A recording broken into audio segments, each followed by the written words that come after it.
The first thing we have to look at is the freaking reality that your product may not be what you think it is. Like having a 25 client group training business where you've been stuck there for years and you're not getting referrals, but you say, no, I'm like, my churn's amazing. You're probably not as good as you think you are. If your product was so amazing that people couldn't help but drop 5-star reviews and drag their friends kicking and screaming to your facility, like you're probably just not that good yet. We over-index on programming and under-index on just frankly, like the level of fun that happens. Everyone says their coaching and community is the best. Are people actually enjoying your sessions? Do they enjoy showing up every day, or does it feel like a grind? Free does not equal tire kicker. Free plus shitty product equals tire kicker. Welcome to the Gym Member Machine Podcast. Gym owners are struggling. They're stuck. They've been working for years. They're not making any money. Dave, today I want to help the struggling gym owner, the gym owner that doesn't know what to do to get their head above water. They don't have the money to pour into marketing. They may not qualify. GMM right now, like we're one of the most crazy free trial offer of all time, but we really only work with folks that are at a certain stage, at a little bit of a critical mass, that have proven that they've got the ability to service customers well. And so there's this gap of gyms, and there's gym owners out there that just don't trust agencies. And I want to be able to help them so that maybe either A, I just love gym owners and want to see gym owners win because I think we're good people doing good work. But B, selfishly, I want them to grow into becoming clients so they can pay me money and we can take that green Lego Lambo and turn it into a real one if I was a Lambo guy. There we go. How about that? Well, we know you're definitely a Lego guy. We know that much. All right. So I'm a broke gym owner. What am I going to do to grow? GR, where do we start with this? What's the first piece? Yeah, so I think it's good to create definition. So I truly think that a lot of these tactics are probably viable at any stage of business realistically. I just think there are things that are more efficient for gyms that are beyond the struggling stage. Like if you can spend money to solve a problem. This is like, I forget who said this. It was Gary Halbert, John Carlton, one of the legendary copywriters had this quote where it's like, if you've got money, then problems aren't problems, they're an expense. Right. And so there are gym owners at certain levels that they've got money to be able to solve the problem. Would these things work? Yes. This is more for the gym owner that in a group training gym, they might have, less than 30 clients, and one-on-one, they might have like 10 or less, but they just can't physically solve the problem with money. And so we've got to solve the problem somewhere else. So I think we start with those definitions where, basically if you are, if you're beyond break even, you've got 2 to 3K to experiment with, then realistically, I think you should just work with us. This is for everyone else. Okay.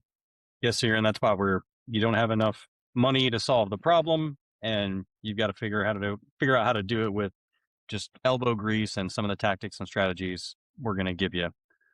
Yeah. All right. So what is thing one that we need to think about here? Yeah. So thing one is all progress starts with the truth. So this is going to be an uncomfortable conversation because the reality is most gym owners that are in this stage, if you're in a group training business and you haven't gotten to 25, 30 clients on your own organically, if you're a one-on-one training or one-on-one trainer and you haven't been able to get to 8, 10 clients, right, that are paying you a few $100 a month, where now you have some cash that you can throw at the problem and throw some gasoline on the growth fire, then we may need to have an honest conversation about how good or not good your service may be right now. Because most really, really good coaches can just like brute force their way into a little bit of that critical mass, right? They do a good enough job. Their clients see them hustling. They're still in that stage where everyone's kind of rooting for them, that they can typically get to a handful of clients on their own without big external marketing. And so the first thing we have to look at is the freaking reality that your product may not be what you think it is. And before we even get into that, I think it's important to consider for the listeners on the other side, like, do you actually want to own a business? And that's not a rhetorical question that is asked, laden with sarcasm. It's a very real question I think all of us should ask ourselves when we are attempting to grow a business. And right now, like in this stage, you're not giving away much, right? If you're in that stage where you don't have cash to fill the problem, like you can still walk away from this thing relatively clean, likely without big leases and things like that. Like you need to really consider, and I think we should all do this. This isn't me talking at you, dear listener. Like this is something I need to wrestle with as well. Like, do we really want to own a business? Because while that can sound good in theory, and while there's gurus around the world that tell you, oh, like if you're an employee, you're a slave, and blah blah blah blah blah. Like, dude, business ownership is not for everyone, and that is okay. Even in the gym industry now, with the maturation of the industry as a whole, folks that we're working with, right? The Connor Flahabs, the Mark Innes's, the James Pratts, these people are creating careers for their trainers. Like there are now good careers in gyms where you can make a pretty darn good living and not have to own the thing and deal with all the responsibility that comes along with owning the thing. It's like business ownership in general is not for everyone. It is a thankless job. It is a lonely road. There's no promise of a pot of gold at the end of the rainbow. And like, meaning you can work your ass off at this thing for years and like not make jack squat. Right. It's like you get out of the low paying job to come into owning your own business because you want the time and freedom and everything else that comes along with that. And what you figure out is, oh, I'm working more. I'm making less money. I have more stress, more headaches. I got to deal with the IRS and the Compliance Act and everything else. Like when you're the owner, everything comes back to you. Like, do you really want to do this? That's the first question you've got to ask yourself if you're in this struggling mode, because the road to success, if you've been doing this for a while and you're struggling, it's like freaking shit. What's the name of the movie? It's Andy, and Andy had to crawl through the Shawshank Redemption. Shawshank Redemption. My brain is not good today. Coming straight off cold, guys. Like, and Andy had to crawl through the tunnel of shit to get to the other side of gym owner success. Like, you are gonna, like, jokes aside, and fantastic impressions maybe aside, like, you're gonna have to crawl through a freaking tunnel of shit to get to the other side. And you don't get to solve the problem with money when you're in this stage. Typically, it's gonna be like you're gonna have to use other sources of fuel to get this rocket off the ground. And the analogy I like to use when it comes to, hey, you might as well be in startup mode. Even if you've been in business for years, you might as well be in startup mode. The reality is, and I forget what the analogy is. It's something crazy, but I use the rocket ship analogy. So once you get a ship, a shuttle, whatever, into orbit, it can be pretty easy, right? But and again, forgive me for the physicists in the room, it takes something like half of the fuel of the entire trip is taken up in like the first mile of this trip that is tens and thousands of miles long. It's like the lion's share of the fuel is taken up in just getting the freaking ship off the ground. And business ownership is like that, right? Particularly if you are not solving the problem with money, it's going to take a lot of time, energy, talent, hustle, grind, hashtag like entrepreneur words, right? To get the thing off the stinking ground. And it is hard. And so the first thing you have to do if you're listening to this, you're like, well, shit, maybe I should look at what jobs are available in the local market. Like, that's okay. There are great careers in the gym industry. Like, this business owner shit isn't for everyone. But all progress starts with the truth. Layer one is, do you even want to do this? Because it's going to be hard and it's going to take a lot of fuel. And that is easier, I think, for folks that are just moving into the industry to swallow. It's an easier pill to swallow for them.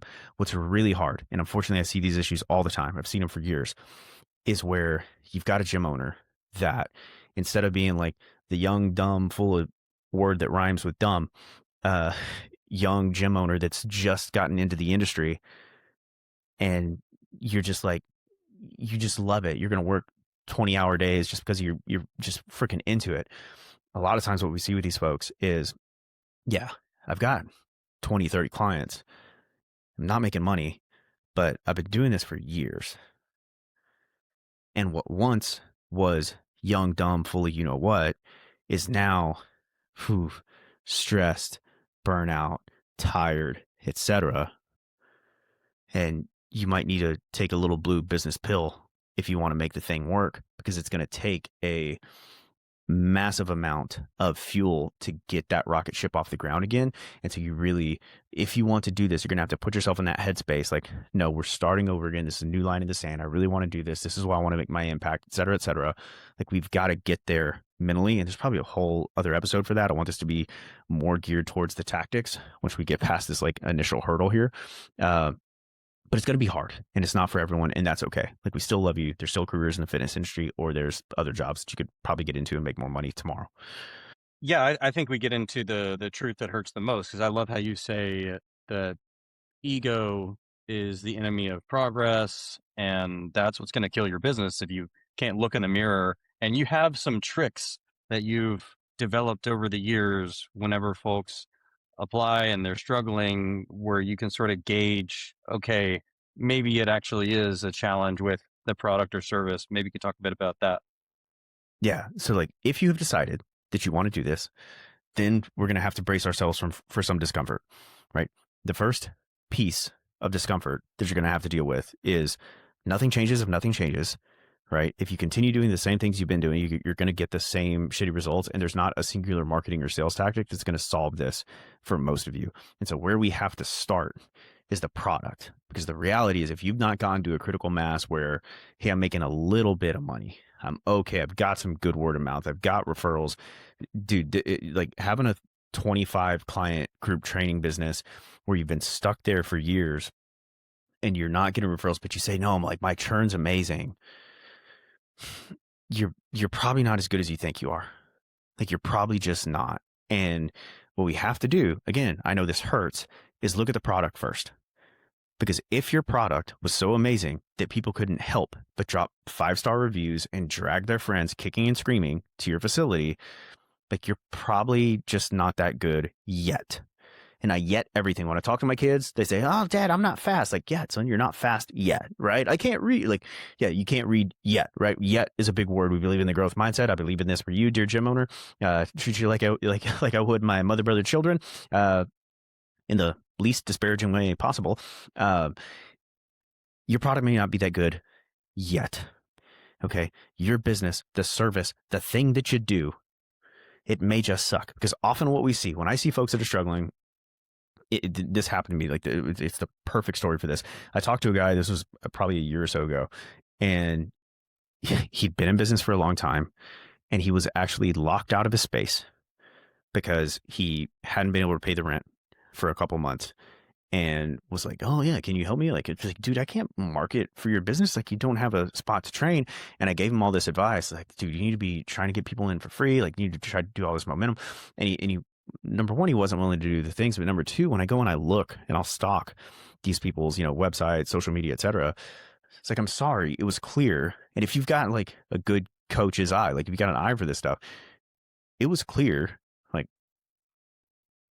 if he did care about the service and about the experience that he was giving his clients, you couldn't see it, right? The gym's dirty, it's run down, everything's disorganized. The coaching was bad. Like, there's no engagement in the coaching when people, post the videos. Like, you can kind of tell. It's like, oh, like they're on top of it. Like, this is a Mike Baker-esque, this is a James Pratt-esque, like, service driven individual that's running great sessions every time.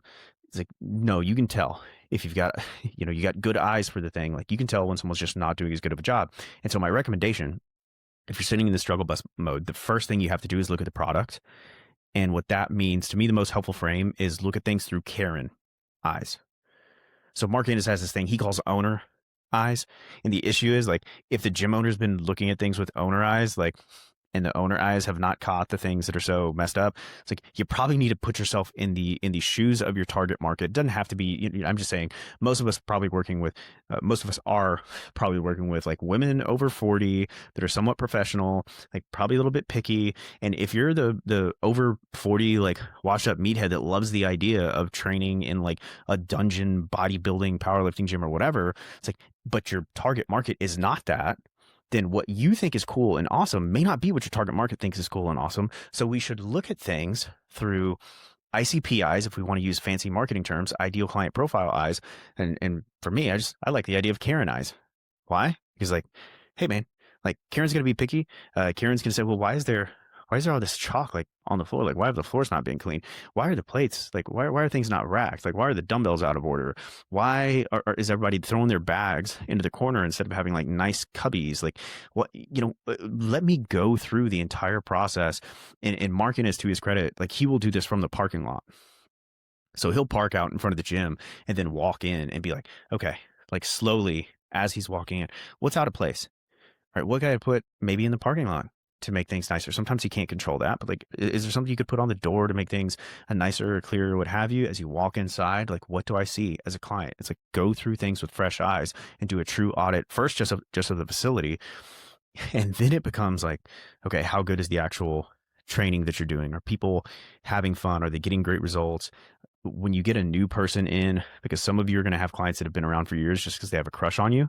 But if you get somebody like new in, are they actually staying? Can you talk to clients that have canceled and get on the phone with them and mine for feedback? Oh no, everyone cancels because they lost their job or they moved. Like that's everyone, right?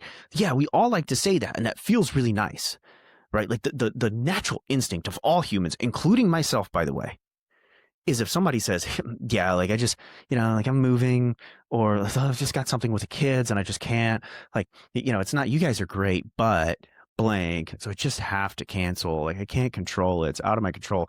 That makes us feel good. And it would be really nice if we could just take that at face value, but it doesn't make our business better. So the reality is like, if you've got 10 cancellations that say that, maybe 2 or 3 are telling the absolute truth. Because if you made your experience such a thing that they would miss as having a part of their life more than their freaking DirecTV $300 a month, NFL Sunday ticket, whatever the hell subscription, then they would make the choice to stay a part of the gym. Right? Like they can do that with what most gyms are charging financially and make a cut here or there, make a sacrifice here or there, and still come to the gym. And so my recommendation is when someone cancels, you literally like, and I will say this to a client, I was like, okay, Dave, like, can I count on you for your honesty? Like, Dave, you've just canceled at the gym. Can I count on you for your honesty? Oh Go yeah, on, of Dave. course. Okay. Yeah. So, we're a small business and I promise, like, I'm putting my big boy pants on. Like, you're not going to hurt my feelings. And honestly, like, this is not a win back conversation. So I promise I am not trying to resell you. You are not allowed to give me money unless you really, really decide you want to come back. Tell me what we could have done better to make staying here something that you would have sold your car for. Well, They say, the oh no, like you guys facility. are great or whatever else, right? They say, okay, well, like what's one thing we could have done better? I appreciate you saying that. Like it truly means the world to me, like that compliment. What's one thing that could have been better about your experience? Like I'm a small business owner. I'm always trying to get better. Like we're looking for feedback. I know we're not perfect for everybody, but like I'd love feedback on what might have made your experience. If it was a 9.5 out of 10, what would have taken it to a 9.6 or a 9.8 or a 10 for you? Whatever they answer, okay? But the point of that is not, oh, use the exact script. It's like, put your big boy pants on, take the pressure off, make it clear that it's not a resale conversation, and try to have a conversation with the people that are canceling. At worst, you can do that as an email and use that scripting and try to get them to give you feedback via email. Sometimes that's more comfortable for folks than having an actual in-person conversation. But I'd highly recommend you do it as a conversation your first handful of times, particularly if you're not surveying your members continuously, because you're often going to find things that you wouldn't have caught or that you don't think about. Right? Like I still remember one session, and this doesn't matter that much, but we had a client and she brought her parents in. She was so proud of her time at the gym and what she'd been able to accomplish. She brought her elderly parents in to watch a session. And I had some sort of super boring thing.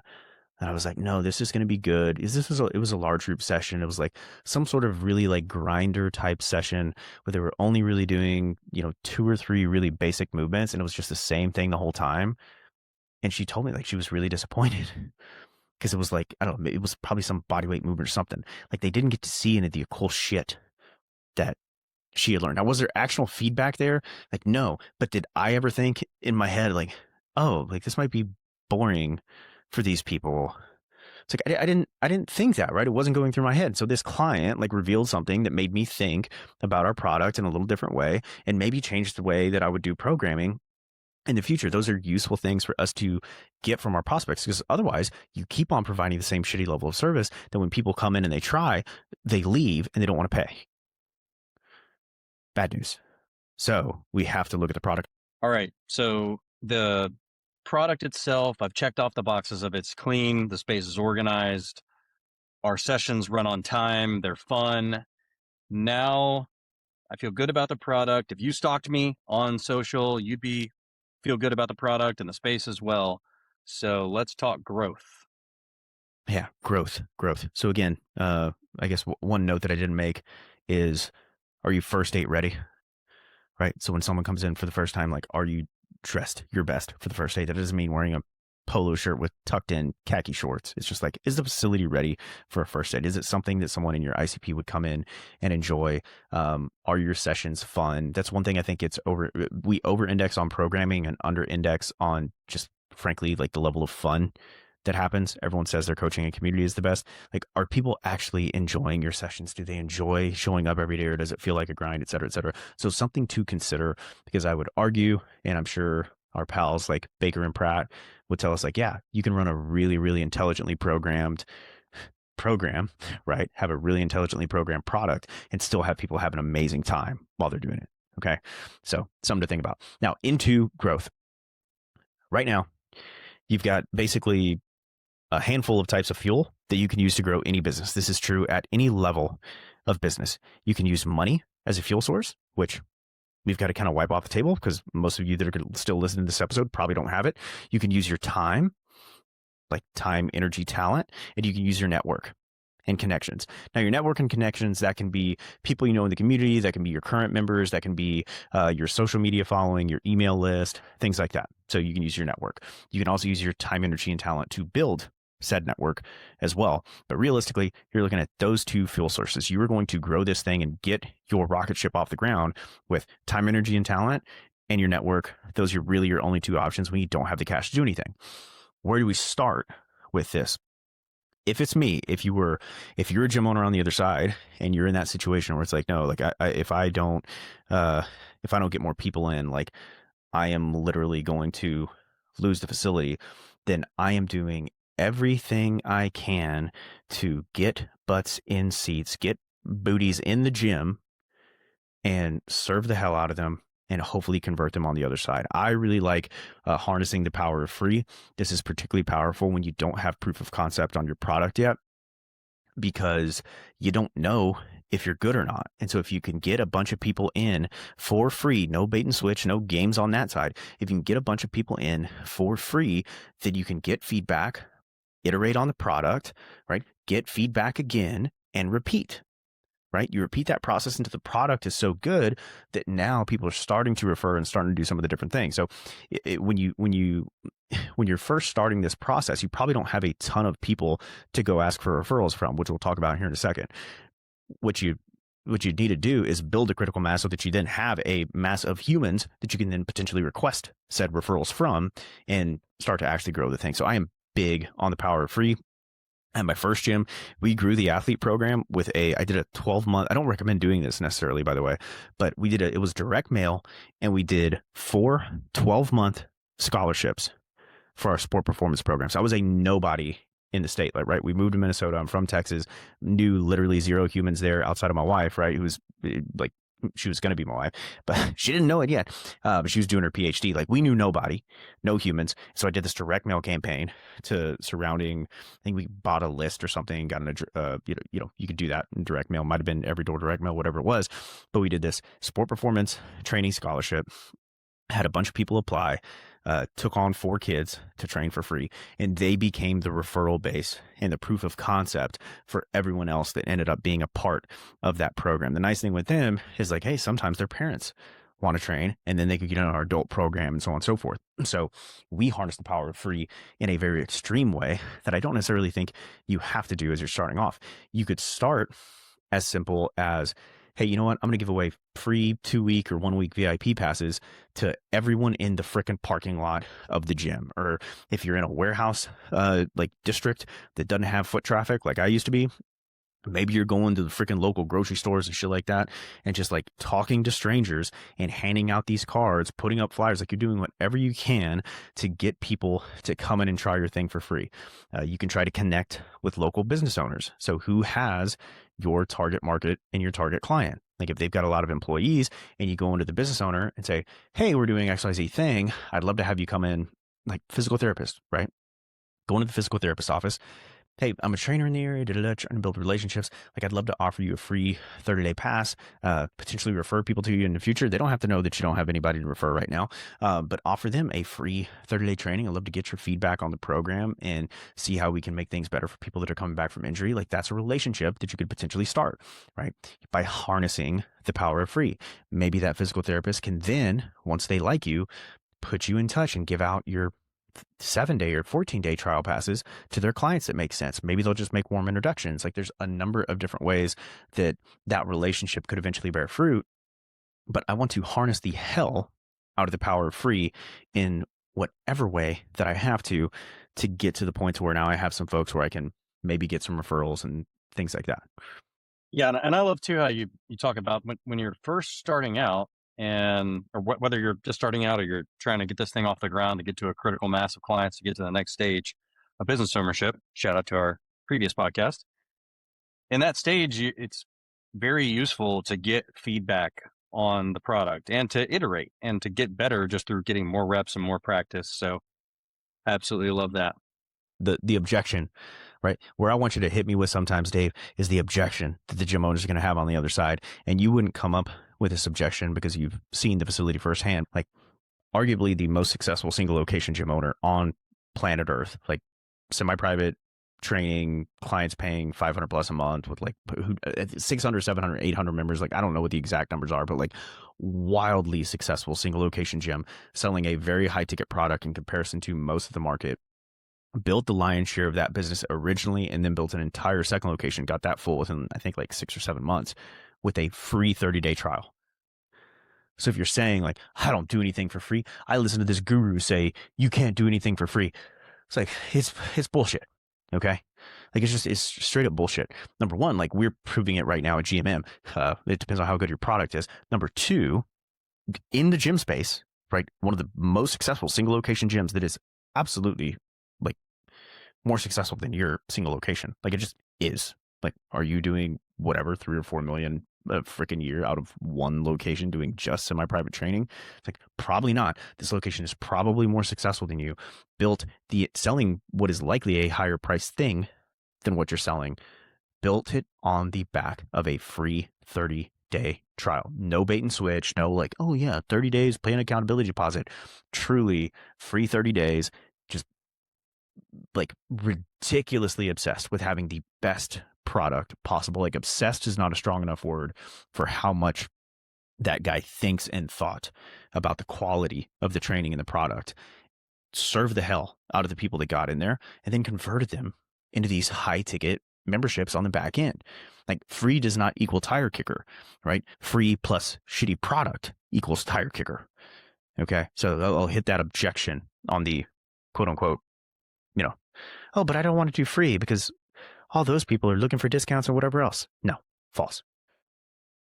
Yeah, and the nice thing there is like there's a difference between the theory that XYZ gym, business, fitness coach, industrial complex mentor will give you, but then there's like, oh no, this actually works in the real world. Not only is proven at one location, probably arguably the most, like you said, the most successful single location in the world, but then the second location, again, they just ran that same playbook.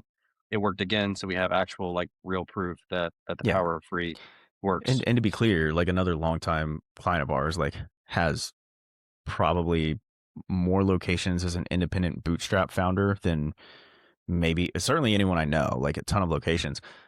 Probably 90% of their lifetime as a company, 90% of their growth, the ads they were running were like free 14-day passes into small group personal training, that like more premium small group training model, minimum like $350 a month memberships on the low end. Like they built it all off 2-week free trials. Like if free can work for those individuals, it can work for you. What do they have in common? really, really great products, really great conversion and follow up on the back end so that people turn into clients over the long haul. So free works, and it's not just one business and one crazy owner. It's like multiple, multiple, multiple across the board. Don't listen to the fitness industrial complex that says we don't do free because we're too premium for that.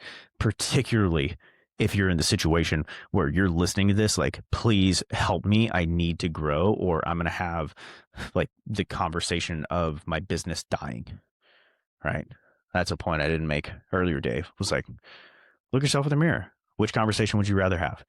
The conversation of I'm going to have to address the uncertainty and deal with the discomfort and judgment of talking to strangers, of offering people services for free, of failing on social media or being judged on social media? Or would you rather deal with the pain of, oh, I have to close my gym and deal with the legal ramifications of shutting down my lease, or have the conversation with my wife or my husband? This is like, yeah, so this thing isn't working out. We are in dire financial straits and I need to get a job. Also, we're X tens of thousands of dollars in the hole. Which one would you choose? Like, they're both hard. Like, you got to choose your hard. There you go. Boom. Choose your heart, baby. Banger. All right. So you mentioned earlier one of the best outcomes of harnessing the power of free is building up the network to get into referrals. So talk to us Yeah. about how we might think about that. Yeah. So again, your network comes down to like current clients, past clients, and then any of your lists in various properties, plus like anyone that you know in the community. Anyone that you know in the community, you should already be reaching out to and offering to do something for free, whether it's 7-day, 14-day, handful of free sessions if you're one-on-one, whatever. The next piece is really leveraging. I think the first place I'd go would be past clients. It's like, hey, we've made some big changes to the program. We loved having you in the gym. We'd love to invite you back for, and I'd be really aggressive. If you're struggling this hard, I'm going to be really aggressive and give these people an aggressive offer to get them back in. Like, it's probably going to be minimum 14 days free. Again, assuming I'm not in a one-on-one personal training business, and maybe up to giving people a free month just to try to, again, get feedback, get bodies, create some energy in the gym, just like to get some momentum. Again, I'm going to hit those past clients. Now, if you don't have a lot of past clients, your next thing is getting to current clients. Okay, and your current clients are going to be where, you know, the easiest thing to do. Let's say you've got like 8 or 10 people. So you've got a lower number of current clients. It's not enough to do the next tactic, which would be like an internal, external type challenge where we've done this with a lot of gyms over the years, where like we collect some initial cash from current members, use that to go pay for ad spend, to go get more, what have you. Their first step is just like asking for the favor. And so the process that we use for this is you're going to orchestrate or uncover a win. Okay. Ask for a favor, which is like the lead in, the psychological lead in. You'll notice we do that a lot. And then you're going to request a referral. Okay. It was fun. One of our strategic partners, BFU, just like did an IG post on this recently where it's like compliment and then request. And it's like, yeah. So I'm going to, which is the same thing. It's orchestrate or uncover a win of the client, which is like talking to Dave after the session.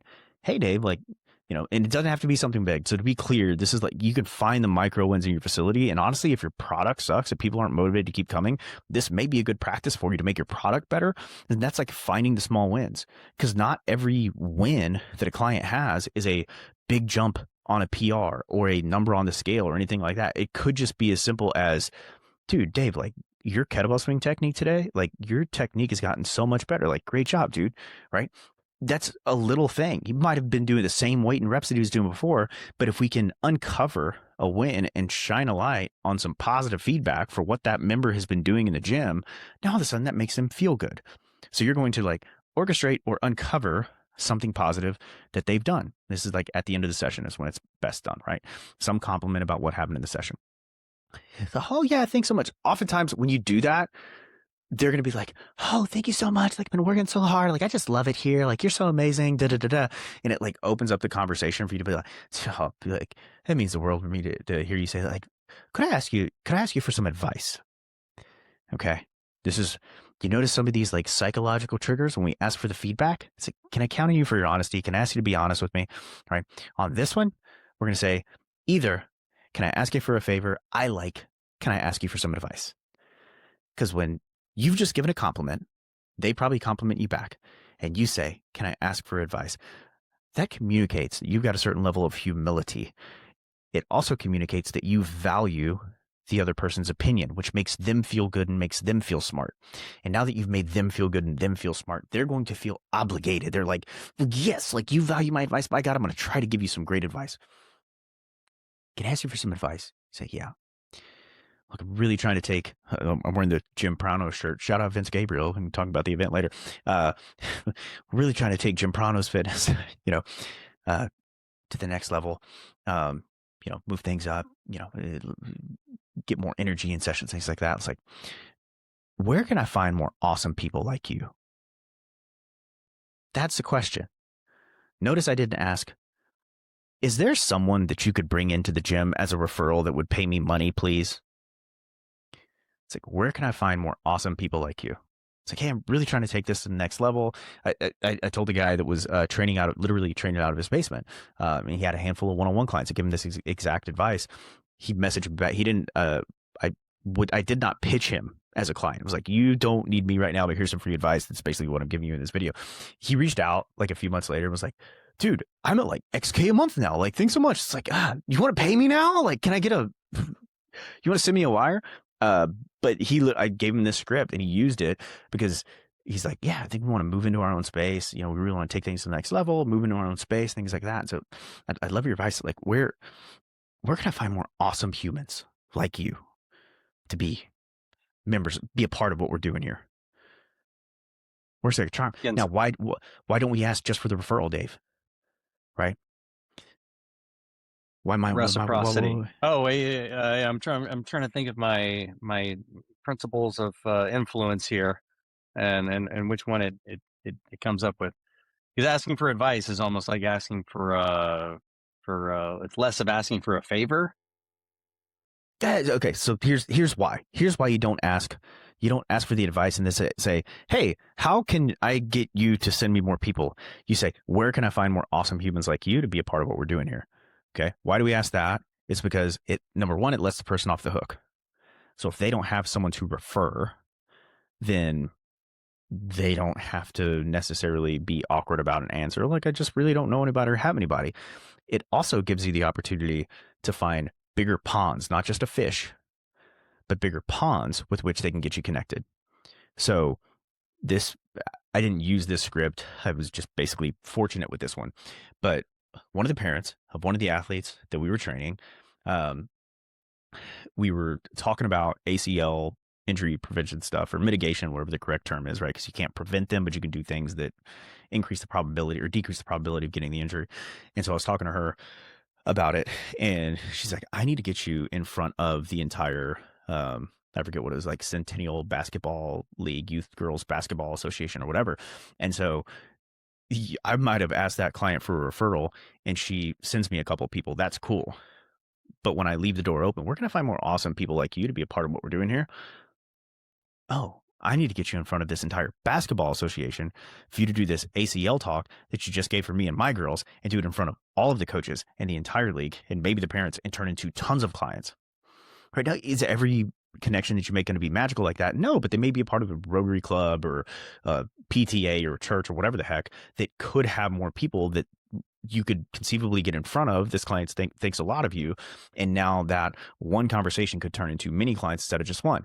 They might also just say, oh, you know what? I've been meaning to get my friend in here. Like, how do I even do that? How do I bring somebody to the gym? One of the reasons people don't always refer is because it's not clear what they have to do. And so we want to make it clear. Oh, here's how you do that. Look, you can do the old text trick, right? Where it's like, we can do a group text right now, send a selfie and just let them know, hey, I wanted to connect you with my trainer. Like, here's a picture. He's not creepy, whatever. And that can be a nice little tactic, right? That can be simple. But that conversation, that individual ask for clients, I would absolutely, if you're in struggle bus mode, you got a handful of clients already, I'm going to ask each of your clients that question. And it is, again, compliment or orchestrate a win, uncover a win, whatever those terms are, ask for some advice. And then it's like this story, trying to take this thing, to the next level, maybe move into our own space, whatever it is. Where do I find more awesome people like you to be a part of what we're doing here? And then you shut up, right? And you let them hopefully give you some advice. Is every single person going to give you something awesome? No. Are some people going to say, yeah, I can't think of anybody. I'll let you know. Say, okay, totally cool. Hey, appreciate you so much. Again, like, great job today. Like, see you Tuesday, whatever, right? Like, don't make it weird. Be a human. But if we're not doing that, we're just completely leaving opportunities on the table. Yeah, and I know I used to have the idea, which was just an assumption that wasn't true, of like, oh, I don't know, my clients, they've like studied neuro linguistic programming, and if I use this tactic, they're going to see through it. It's like, no, they don't listen to podcasts like this. If you come at it and you're authentic, they will eat it up. And if you just be yourself and asking it in that way, we've seen it work a lot of times. It will work for you. And so creating that like false obstacle is not useful. Ask me how I know. I've done it. So Yeah. all Yeah. right. So we've talked about things to use with current clients, things to offer to past clients. What about those never beens, right? How are we going to give an offer to them? Yeah, so like never beens, if you have people on your list, then let's make an offer of some kind to them. Again, I would harness the power of free. Like if it means posting a story on Instagram about like, X number of free 14-day VIP passes available this week only, whatever. Like, yeah, you could do things like that. That's totally fine. I prefer like an SMS or email, uh, ideally both, right? Combination reactivation campaign. We call it database reactivation. Okay. So that's just like sending emails and text messages to your unconverted lead list, right? Your never been client list that has some sort of offer. Again, be as aggressive as you can and still be reasonable for what your expenses look like. I'm assuming most of the people in this stage don't have a bunch of payroll they have to think about. And so if you're doing one-on-one training, like, would I offer a month free of one-on-one training? Probably not, because that's just a lot of labor to be working for free. If it's group, I'm going to go up to a free month of free training in the group because it doesn't cost you any extra money. If it's one-on-one, I might do an aggressive number of sessions free, but it's still like, it's not one session because everyone has a one session offer. You do 3 or 4 sessions. Now it's more enticing. Like I want to create the most compelling offer that is reasonable for the business to make. The more compelling the offer, the higher of a chance you have for the person on the other side to say yes, right? It's like pretty freaking simple to think about in that way. And so again, in its most basic sense, if we don't do the more complicated thing we'll talk about here in just a second, would be, hey, X number of VIP passes available. Like, would you like to join us? And I save a spot for you, whatever. Like, you can do that. If you want to get more complicated, this is fun. You can do our old 5 ways to win play. So this is typically only going to be a fit for folks that you probably have to be around that 30 client mark, because what it is we call it an internal external challenge. And it doesn't have to be a competitive thing. Like, people get weird about the word challenge. It doesn't have to be a competitive thing, but the idea is that you're going to have, we call it 5 ways to win, and it's an internal external challenge, and it's 5 ways to win for the gym owner. And so the way this works is you've got 5 ways to make money as a gym owner if you run this play. The first one is your current clients. Okay. We're going to charge clients an entry fee, a buy-in, if you will, to whatever this program is, that is waived if they, way to win number 2, refer somebody who joins either the membership or the challenge before the challenge starts. Okay. So you've got current clients, entry fee that can be waived if they refer somebody. So now they're incentivized to refer. You've got your referrals. You can give them a special deal if you want to. Third thing would be your past clients. So you can do a sniper reactivation. Like, I'd recommend, like, you got nothing but time, right? You certainly don't have cash. You probably don't have a lot of clients on that past client list. Like, I'm going to go to my top VIPs. I'm going to send a personalized video that says like, hey, Dave, hope you're doing awesome. You might have forgotten little old GR here at Jim Prano's Fitness and Fair Oaks Ranch. But we're running this really crazy, fun, like XYZ March Madness challenge. We'd love to have you be a part of it. I'm sending this only to special members, so we're going to give you X, percent off, like whatever. Let me know if this is something you're interested in. Either way, hope you and the kids are doing awesome. You and your phallic green object in the back are doing awesome. Love, hugs, talk soon. You don't have to use my personality, but there you go, right? Video sniper reactivations to your past clients would be way number 3. Way number 4 to win with this type of thing would be your unconverted leads, your never been clients, which you'll send an offer to. Hey, we're running XYZ program for March, and it's this, and this with chance to win whatever. 6 months of free training, whatever you want to make the prize pool. We'll talk about that in a second. And then your fifth way would be paid ads. Okay, because you can run ads to this type of offer. Now, the way this works, the psychology behind it, and the reason I say you probably shouldn't run it if you've got less than like 25-ish clients. In the reality is, when we have people that are struggling, that haven't been able to grow on their own, oftentimes their memberships are way less engaged. So I had this. We tried to run it. I'd seen it work in all these different places, and we ran it with this guy. If you've seen my Charleston talk and my social media, some of the social media stuff we've been putting out, like, it's the same guy that was really mad at the employee for not doing certain things when I was doing level 10, like weekly L10 leadership meetings with him. And then he was doing none of the things that he had committed to do.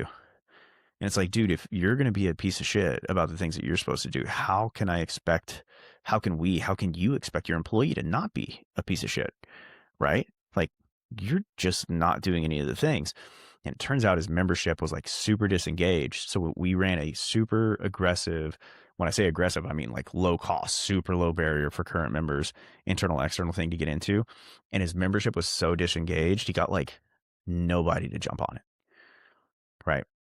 So your membership has to be somewhat engaged. You can attempt to create some engagement and create some excitement for your membership to hopefully get more people to take you up on this thing. But it is going to be a dud if you can't get excited about it, and if you don't have, enough members to get excited about it. The kicker, right? Or the way we think about the entry fee for your current members, typically would recommend charging anywhere from $50 to $100 for this. Where you price it is going to be based on the combination of additional value they receive as a part of this program, and then what you want to make your prize pool.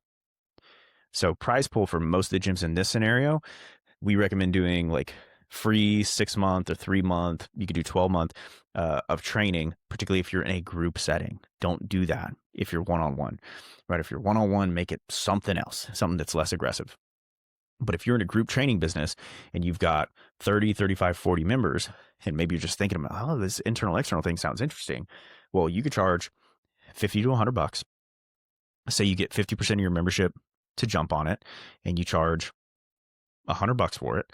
Well, you just made $1,500 from your current people, right? And the only cash that you have to pay back in 6 weeks when this thing is over is the free labor for not having that person pay to train with you for the next year.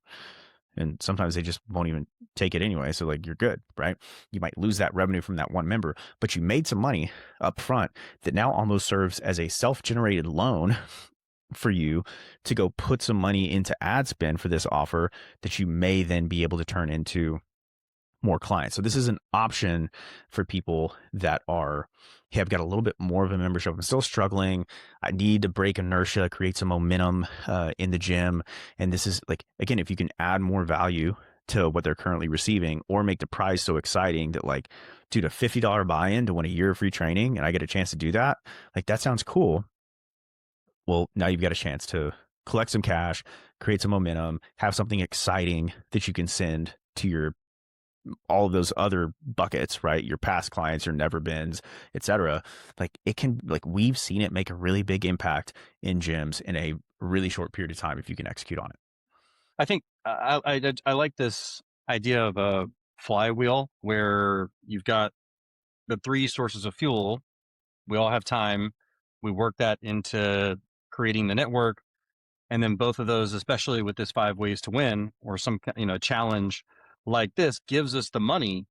And then you can reinvest that into ads, into that challenge. And that really gets the flywheel going. And then also what you said about, if your challenge is a total dud and people aren't taking you up on it, okay, rewind to chapter 1 of this podcast of looking in the mirror, and is everything aligned with your product and service, and is that actually the limiter there? All right, Gus, so the challenge thing, does it have to be weight loss? I know gym owners can feel icky about that, so is that the only way we can run it? No, so I mean, you can. I actually don't like the weight loss thing. I used to run like we would do like percent of weight loss and had like the shitty body fat thing that we would combine and make a complicated score. Can it be that type of thing? Yes, if that fits with you and your philosophy and your gym's community, that's totally fine. But we've had a lot of success doing like habit-based things. Right. So you might give people points for showing up to the gym. They might get points for, tracking a habit or tracking their nutrition or submitting a food log or whatever it is. And so you can do it in any number of different ways. It does not have to be weight loss. You can do performance driven if y'all do a real good job of like tracking performance and stuff. I just think that gets pretty complicated. Things have to be standardized. It can be hard to get everybody to test at the right times. So I think that doesn't always fit for folks either. But to me, it's like the habit based things are a lot of times some of the best things you could do. And bonus points if you want real like psychological fun stuff, in all the things that we give away to our clients at GMM. Like when we run these types of internal external challenges, it's like we will typically have referrals as an incentive that gets the client more points and more of a chance to win and things like that, whether it's like the back to school or the March Member Madness or Project Zero over the holidays, like all this stuff. It's like summer bingo for retention, like all these different plays that we have for our gyms. Referrals are going to be a piece of the puzzle that will hopefully increase the flywheel, or the power of the flywheel, I guess. In terms of adding value, just a really quick like micro tactical tip. I think it's still around, but Precision Nutrition has a really, really nice like free. I go in there right now and put in like, I'm a 6'2", like 200-pound prematurely graying dad bod that's not very active anymore because I'm a marketing dork that sits instead of running a gym all day, age, everything else. And it'll spit out a really nice, like customized, it'll have my name on it and stuff like that, with, I think more habit-based, like less counter macros and more like palm of protein nutrition guide that you can give to folks that I think has a relatively nice perceived value. Like most people don't know what precision nutrition is anymore. I feel like it's gotten less popular, but that tool is still out there. And so you could say, hey, one of the benefits of your $50 buy-in, dear members, is we're going to give you a customized nutrition guide that you can follow. It's more habit based, built for permanent progress, right? Not crash dieting, as a part of participating in this program. It's like, great, nice thing. You just gave them some additional value. So little micro tip that you can do to increase the value of your product. Cause I think nutrition coaching is really hard to do continuously at scale. That's probably a topic for another episode, but, having guides is a lot nicer than having guides that you touch once is a lot nicer than tracking before and after photos and trying to have clients log their macros and everything else. Really crazy. Yeah. PTSD. Yeah. Oh yeah, I've done it. It's painful. Okay, yeah. So we've got one more tactic that takes time. It builds network. It takes courage as well. Yeah. Talk to us about this one. Yeah, so this is maybe the least exciting. I think we like went in not quite inverse priority, right? And inverse impact. Try to give you the good stuff first. This is getting out to the community and like doing community events, things like that. So oftentimes you can get access to like a local farmers market disc or like in Bernie up here is like the suburb that I live near. There's like Bernie market days, and you could get into these things at a relatively low cost, set up a table, spend just a little bit of money on like a freaking banner or whatever, and then talk to strangers, give out your whatever the strong offer is, free VIP pass, things like that. That give people a chance of actually coming into the gym and signing up. If nothing else, you're getting FaceTime, so all the other exposures that they're going to see, start to count towards that. Whatever Google says now, it used to be like 12 exposures to make a sale, and I think now it's like 22 or something, like some ridiculous number in this day and age. So it's like if nothing else, you're getting another exposure, which can be nice. The main tip I'll have at the event is you need to have a stroll, STROLL, a stroll stopping offer. So in ads, it's about stopping the scroll, right? If your ad does not stop the scroll, it is not going to convert. The person's not going to see it, and so they have no chance to opt in. At events, it's about stopping the stroll Because if you do not stop the stroll at the event, they are not going to talk to you nor have a chance to convert, opt in for whatever thing you're giving away, et cetera, et cetera. Again, same concept at events. Like these are typically going to be less qualified prospects. They're not going to these events typically thinking like, I'm going to join a gym today, right? They're going to the events to freaking sample pickles or some shit, buy candles or something. So you want to have some sort of really enticing offer. Be as aggressive as you possibly can. What I really like at events is like enter to win a month of free training or enter win a year if you want to be really aggressive of free training. Probably a month at your first event if you're not running a viral giveaway. Maybe we'll talk about that. Like it's a good time to. I'm wearing my Vince Gabriel Chimprano shirt.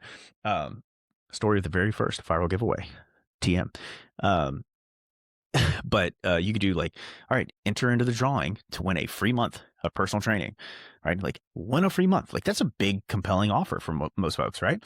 And then what you do is you're going to put them into a randomizer, select the one winner or whatever, but then everyone else gets your constellation offer, which might be a free 7-day trial. So everyone who entered to win the free month, this is the nice thing about not giving away. I've seen people like, I'm going to go to events. I'm going to give away a nice cooking set. Well, people entering to win a cooking set aren't necessarily interested in personal training, but people entering to win a month of free training, like they're conceivably interested in training, right? Interested enough to opt in. And so when the big prize is related to the little prize, you have more of a chance of getting people, or more related to the product, you got more of a chance of getting people that are interested in the product to opt in for the thing, potentially take you up on your constellation prize. Hey, you didn't win the free month, but we'd love to offer you a free, it was great to talk to you. Love to offer you a free 7-day VIP pass here at Chimprano's Fitness, whatever. And there you go, right? Like it's a nice sort of transition into creating more opportunities from the one big giveaway. And that can be super nice. But I think we teased, Dave. I think this is getting long. Let's just tease the viral giveaway. Maybe I'll put on the Chimprano shirt, wash it, put it on again to talk all about the big marketing play that got one of Vince Gabriel's clients on the freaking Dr. Oz show and kind of transformed GFP's, Vince's Gym's marketing way back in the day when I was the all-powerful Vince Gabriel's marketing guy for his gym in New Jersey. Yeah, it's a good little cliffhanger, huh? Okay, consider the viral giveaway podcast teased. One quick note on a pro tip for community events, and yes, just to call back to our one of our favorite gym owners in the world, James Pratt. Learned this from him. Fake weights. Fake plastic weights, giant plastic 3 wheels. It looks like 315. It looks real. So that's the key. It's got to be knurled barbell, fake plastic three wheels. Kids will go crazy. So you get jacked dudes to act like they're deadlifting. They can't. It won't budge. And get a child, have the child pick it up. They throw it over their head. Everyone takes a picture, everyone screams, and then like all the gym employees are like, yeah! That is the most epic community trick for a tent or booth or whatever you have. Yeah, it's a good idea. Good idea. Well done, James. All right. So great. I'm broke.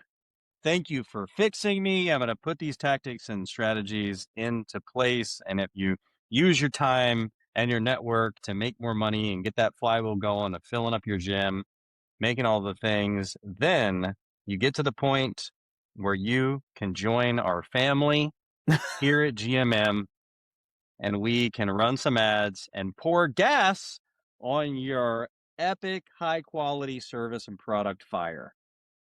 Yeah, I do want to say this to the gym owner that's struggling. It's like, it's hard, right? Like you're not going to listen to this episode and be fixed. Like it's a grind and you are going to have to do the Morgan. Andy crawled through the, deep pile of shit to get on.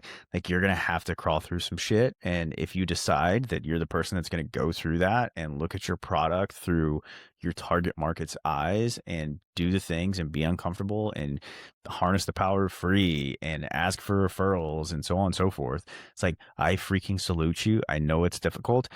That said, this may be, I like to give attribution where it's necessary. It's like you only lose if you die or something. You only lose if you quit. I feel like that's a very Hermosiism type thing. But it's true. Like you only lose if you quit. And sometimes it's best to quit the game. But if you're staying in it, God damn it, I salute the hell out of you. I'm rooting for you. If we can serve you in other ways, you have questions on additional content that you'd like to see from us to help you along the journey, even if you never pay us a dime, DM us at Gym Member Machine on Instagram, and we might try to put something together for you. Until next time, love, hugs, talk soon, rooting for you. Go make money, change lives. Bye.